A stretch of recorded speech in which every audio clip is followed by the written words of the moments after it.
College universities पढ़े लिखे लोग हैं, विशेषकर ये साइंस वाले, वो तो नास्तिक हैं, ईश्वर को नहीं मानते। ये फालतू फालतू बोले बातें करते रहते हैं आप, ईश्वर होता है ना, ये करता है ना, वो करता है ना। क्यों हम ईश्वर की उपासना करें? क्या मिलेगा हमको प्रतिफल में? वो लोग तो कहते हैं this is waste of time, waste of money and waste of energy है। उत्तर आना चाहिए पे ईश्वर की उपासना करने से क्या मिलेगा? वो तो लाभ देखेंगे तो करेंगे ना। इतना समय शक्ति हम लगाएं, इससे तो अच्छा है हम कोई और काम करें, तो 2 घंटा काम करें कोई आईटी कंपनी में, तो हमको कई पैसे मिल जाते हैं। 2 घंटा खराब करें, क्या मिलेगा? मैं आपसे पूछ रहा हूं, हमारे साथ तो प्रश्न आते हैं ऐसे, हमारे पड़ोस में रहते हैं, वो भी हम पूछते हैं। हमसे तो नहीं पूछते, हमारी भाभी जी से पूछते हैं कि हम आपको देखते हैं कि आप वर्षों से यहाँ लगभग 37-38 वर्ष से हम उसी सोसाइटी में रहते हैं। साधु वासवाणी सोसाइटी का नाम है। हम लगभग 37-38 वर्ष हो गए हम वहां रहते हैं। तो पड़ोसी हैं, देखते हैं ये 4 बजे उठते हैं, ध्यान करते हैं, उपासना करते हैं, दोनों समय घर में यज्ञ होता है, और इनके घर तो बड़ी बड़ी गाड़ियां आती है लेने को, यज्ञ करवाने वाले लेने आते हैं, छोड़ने आते हैं, लेने आते हैं। और पास में रहते पड़ोस सब पता होता है कि ये तो बड़े संयमी नियमित है, व्यायाम करते हैं, ये करते हैं, और आर्य समाजी हैं पक्के, उनको पता है, छाप है। और कोई कभी कभी बोलते भी आपको कुछ नहीं होगा, आप आर्य समाजी हैं, आपको कुछ नहीं आता, आपको कुछ होगा ही नहीं। बोले वो वहम पाल के अंधविश्वास करते तो उनको होता, हमें तो कुछ होता ही नहीं। तो एक बार एक हमारे पड़ोसी ने हमारी भाभी जी से पूछा कि आप इतना सब करते हैं तो लेकिन हम देखते हैं आप ऐसे कैसे, आपके पास कुछ लाभ क्या हुआ? आप इतना सब करते हैं, सुबह उठता, ध्यान, उपासना, यज्ञ, ये वो, सिंपल जीवन, जल्दी सो जाना, उठना, आपको क्या मिलता है? और भाभी जी ने मुझे बताया। मैंने कहा मेरे सामने लाना, मैं उसको उत्तर दूंगा, बताऊंगा क्या उत्तर आना चाहिए। आर्य समाज पढ़े लिखे लोग ऐसे नहीं मानते ईश्वर है, ऐसा मान लो, ऐसे नहीं मानते। अब देखो आपसे पूछ रहा हूं, ईश्वर की उपासना करने से क्या चीज मिलती है, क्यों करें? मैंने कहा ईश्वर की उपासना करने से जो चीज मिलती है, जो चीज दुनिया के किसी भी डिपार्टमेंटल स्टोर में 1 करोड़ नहीं, 2 करोड़ नहीं, अरब रुपए नहीं, खरब रुपए देकर भी आप प्राप्त नहीं कर सकते, ऐसी चीज मिलती है। चाहे अरबपति खरबपति भी क्यों ना बन जाए आप, कितनी ही धन संपत्ति आ जाए, कितना ही आपके पास वैभव आ जाए, लेकिन जो चीज ईश्वर से मिलती है दुनिया के किसी भी डिपार्टमेंट में आपको नहीं मिलेगी, नहीं मिलेगी, नहीं मिलेगी। केवल केवल केवल केवल मात्र वो ईश्वर से मिलती है। और वो चीज है अनविजिबल है, आंख से नहीं दिखाई देती। हम क्या भौतिक चीजों को देखते हैं, आंख से दिखाई दिया, हाँ इनके अगर सोना चांदी पैसा मोटर कार बंगला आ गया तो हम भी उपासना करें। आज का व्यक्ति, भौतिक व्यक्ति ये देखता है। मैंने कहा उनको बोलना, मैं आपको बताता हूं, ईश्वर की उपासना करने से सबसे पहले कोई चीज मिलती है तो वो है आत्मिक शक्ति बढ़ती है व्यक्ति की। क्या बढ़ती है? विल पावर आता है, विल पावर। दुनिया में आप कहीं खरीद नहीं सकते विल पावर, याद रखना, खरीद नहीं सकते। केवल केवल मात्र ईश्वर की उपासना करने से व्यक्ति के अंदर इतना आत्मिक बल आता है, व्यक्ति घबराता नहीं है, दुखी नहीं होता है, चिल्लाता नहीं है, रोता नहीं है, पहाड़ जैसा दुख भी उसको। और इसका सबसे बड़ा उदाहरण है स्वामी दयानंद का जीवन। पढ़ो इनका। एक अकेला कुंभ के मेले में पाखंड खंडी पताका लेके खड़ा है, और सारा संसार एक तरफ, सारा संसार एक तरफ, और एक तरफ स्वामी दयानंद खड़ा है। किसके बल पर? ईश्वर के बल पर। एक अकेला। पढ़ो आप। अरे इसकी जीवनी पढ़ेंगे तो आपको क्या विल पावर आएगा। एक अकेला। लोगों ने क्या नहीं किया इस व्यक्ति के साथ, क्या नहीं किया मुझे बताइए। 17 बार किसी धरती पर ऐसे ऋषि बताइए जिनको वेद का प्रचार करने के लिए 17 बार जहर देना पीना पड़ा हो। दुनिया में ऐसा कोई व्यक्ति बताइए मुझे, हम मान जाएंगे। जिंदे सांप फेंके गए, पत्थरे मारा गया, कई बार जान लेने का प्रयास किया, लेकिन ये व्यक्ति घबराया नहीं, हिम्मत नहीं आ रहा। कोई भुक्खड़ नहीं था। किस घराने से आया था? घर में नौकर चाकर थे, सोना चांदी पहनते थे, जमींदारी जागीरदारी थी, राजा से ठाठ से रहता था, लेकिन सब कुछ छोड़ करके फेंक के आया था। किसके बल पर? ईश्वर के बल पर। ईश्वर की उपासना करने से व्यक्ति में आत्मिक बल आता है। सबसे पहले विल पावर बढ़ता है। व्यक्ति घबराता नहीं है।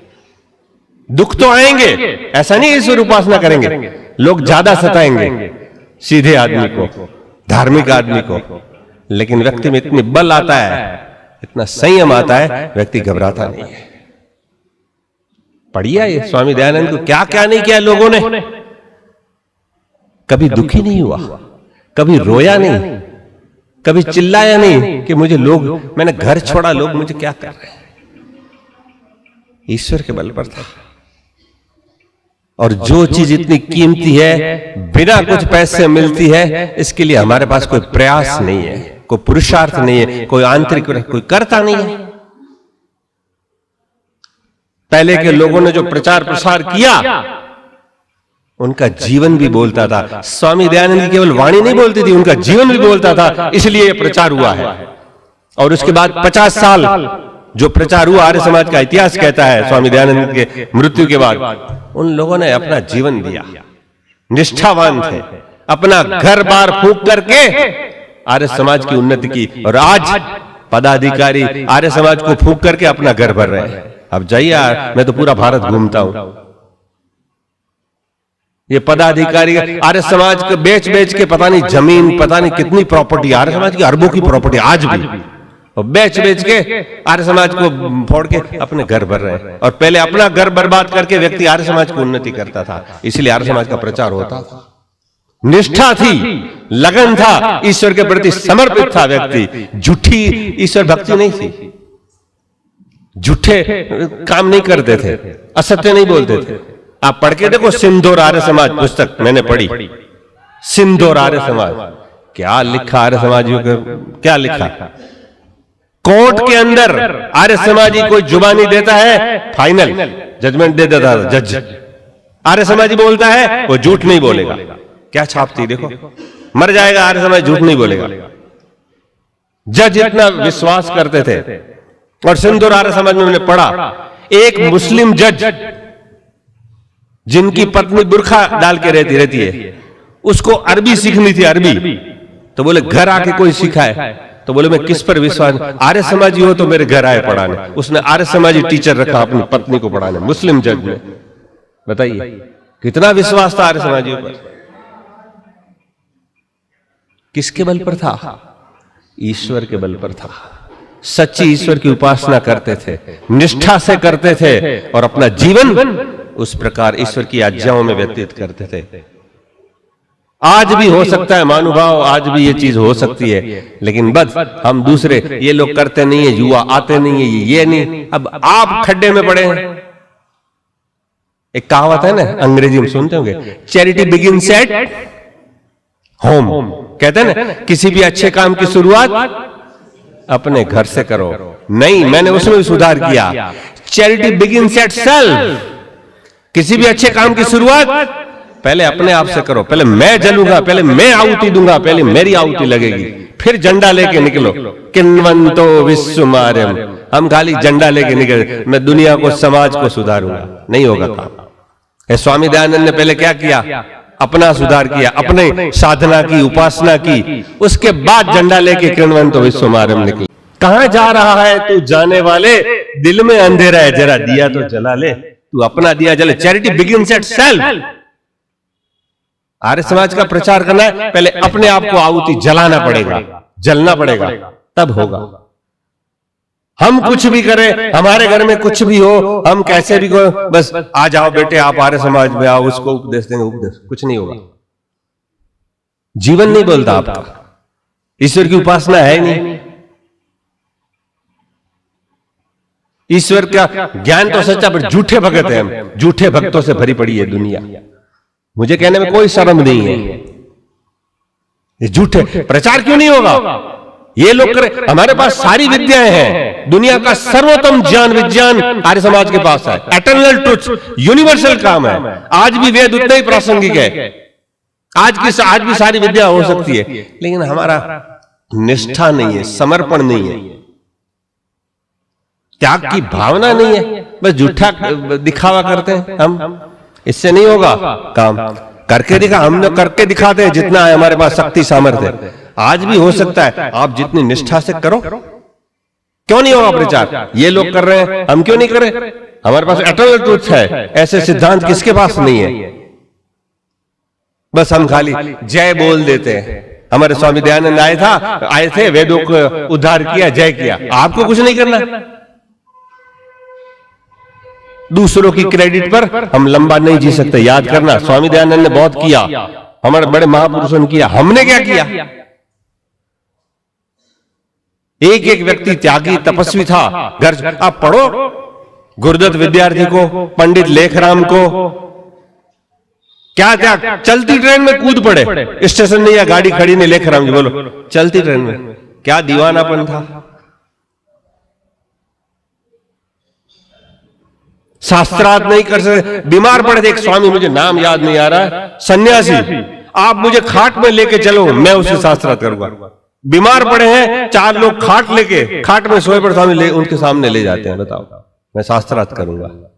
और आज तो कोई अपने बेटे को जवाब नहीं दे सकते प्रश्न पूछे तो, क्योंकि स्वाध्याय नहीं, चिंतन नहीं, मनन नहीं। ईश्वर की उपासना की तो धज्जियां उड़ा दी, कोई करता ही नहीं है, कोई नहीं करता ईश्वर की उपासना विधिवत। और बल कहां से मिलेगा? पैसा सबके पास है, इतना धन है, फिर भी डर, भय, चिंता, शौक में बैठे। जाइए दिल्ली में, मेरा प्रोग्राम था जनकपुरी आर्य समाज में, सी ब्लॉक। कईयों के घर में गया, जैसे आपके घरों में आते हैं भोजन करने, हर घर में मेरे को ले जाता। वो माता जी सौंठ सी पकड़ के, आचार्य जी लेना हो, घर में कोई नहीं, बूढ़ा बूढ़ी है दोनों। हाँ, बड़ी कोठियां है देखो तो। हाँ, साल में एक बार आ जाते हैं बच्चे। अब इनको पूछो, बेटा कहाँ है? कनाडा में है। बेटी कहाँ है? यूएसए में है। दूसरा बेटा ऑस्ट्रेलिया में है। तीसरा ये है। आप कहाँ है? वृद्धाश्रम में। बड़ा है क्रेडिट, वो यहाँ है, वो है। आपकी क्या स्थिति? बेटे इसलिए पैदा किए, क्या सुख है आपके पास? विदेश में रहना दुख है। स्वामी दयानंद ने लिखा सत्यार्थ प्रकाश में, विदेश में रहना दुख है। आज क्या स्थिति है? संस्कार बच्चों को देते नहीं है, फिर रोते, फिर हमारे पास आते, आचार्य जी बच्चे मानते नहीं है, आप बताओ इसका क्या उपाय है। मैंने कहा पहले तू आया नहीं, इसको तो बहुत पढ़ाऊंगा, कनाडा भेजूंगा, आईलाइट की परीक्षा दिलाऊंगा, ये कराऊंगा। अब कर, अब भोग। जब सब लूट चुका है, हमारे जैसा एक व्यक्ति कभी एक आध रोटी खाने जाता है, तब इतनी सारी समस्याएं बताते हैं जिंदगी भर की। अब 2 रोटी खिलाएंगे, इसमें तो पता नहीं इतना लंबा लिस्ट रख देते हैं। और वो समझते हैं इनके पास जादू की छड़ी है, ये 1 घंटे 2 घंटे में सारी समस्या समाधान कर देंगे। ऐसा जादू होता तो ये पाकिस्तान और चाइना पर घुमाते नहीं, हमारे हाथ में। मानते तो है नहीं। पहले बोलते हैं बच्चों को संस्कार दो, लाओ, करो, पढ़ाओ, कुछ भी नहीं है। फिर बड़े हो जाए तो कुछ नहीं करे। स्वामी दयानंद ने क्या लिखा? 14 साल तक बच्चों को ताड़ना, मारना, उसको दंड देना चाहिए। 14 साल तक, बाद में नहीं। बाद में मित्रता का व्यवहार करो। ये तो मोबाइल पर थोड़ा रोएगा, अरे रो रहा है, ये रहा है, जिद कर रहा है। क्या क्या बनाया आप? स्वयं ईश्वर की उपासना करते नहीं और दूसरों को क्या बताएंगे? तो याद रखना, ईश्वर की उपासना करने से सबसे पहला क्या बनता? व्यक्ति के अंदर विल पावर आता है। और जिस व्यक्ति में आत्मिक शक्ति ज्यादा होती है, उसको दुनिया दुखी नहीं कर सकती। वो कभी इतना दुखी नहीं होगा जिसके अंदर आत्मिक बल ज्यादा होगा। और वो आपको दुनिया के किसी भी डिपार्टमेंट में नहीं मिला। मैं गया एक स्टोर में, हैदराबाद, पता नहीं कहां ले गए मुझे, आचार्य ये इतना बड़ा डिपार्टमेंट, यहां सब चीजें मिल जाएगी, सुई से लेकर आप जो चाहे। मैंने ले चलो। वहां घड़ी रखी 4 लाख रुपया। मैंने कहा विल पावर चाहिए सर। अरे महात्मा जी हमारे बोल, आप हम आपसे चाहते हैं मिल, तो बताइए विल पावर कहीं से नहीं मिलता।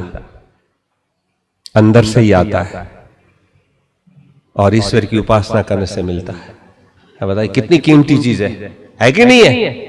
लेकिन कोई करना ही नहीं ईश्वर की उपासना, विधिवत करनी चाहिए। आज एक बहन आई थी, वीना जी, वीना आर्या जी, ये बड़ा बाजार से खास आई मेरे पास। सब लोग चले गए, मैं देखा कोई कौन खड़ी है कितनी देर से, क्या इसकी बात करनी है बेचारी। फिर मैं कहा बहन जी नमस्ते, आई मेरे पास। बोले मैंने पहला विद्वान देखा ऐसा जो ईश्वर की उपासना कराता है उसके बाद प्रवचन देता है। पहला विद्वान देखा मैंने, सुना। क्यों जी वीना जी ऐसा ही कहा कि मुझे बहुत अच्छा लगा, ये प्रैक्टिकल आप सिखाते हैं। बताइए मुख्य चीज है, कोई करवाता नहीं, करते नहीं, रुचि नहीं। आर्य समाज की स्थापना स्वामी दयानंद ने इसलिए की थी कि सच्चे ईश्वर की स्थापना सबके हृदय मंदिर के अंदर हो जाए। मुख्य लक्ष्य तो यही था। स्वामी दयानंद क्यों नहीं सच्चे ईश्वर की खोज के लिए निकले थे ना, घर क्यों छोड़ा?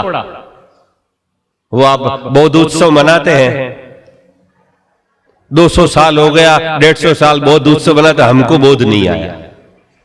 बौद्ध उत्सव कितना मनाते हैं? हर साल मनाते हैं। अब 200 साल दयानंद, 150 साल तो हो गया बौद्ध उत्सव मनाते, हमको बौद्ध नहीं आया। बौद्ध क्यों हुआ? सच्चे ईश्वर की खोज के लिए घर छोड़ा। भाई ये शंकर नहीं है, सच्चा शिव तो कौन है? बताइए। स्वामी दयानंद का उद्देश्य था सच्चे ईश्वर की स्थापना सभी के हृदय आकाश में हो जाएगी तो सारी समस्याओं का समाधान हो जाएगा, हो जाएगा। 100 से अधिक देशों में देखा जाने वाला सर्वाधिक लोकप्रिय और सबसे अधिक फॉलोअर्स के साथ पूरी दुनिया में आर्य समाज के विचारों का प्रचार करने वाला एकमात्र चैनल वैदिक प्रचार।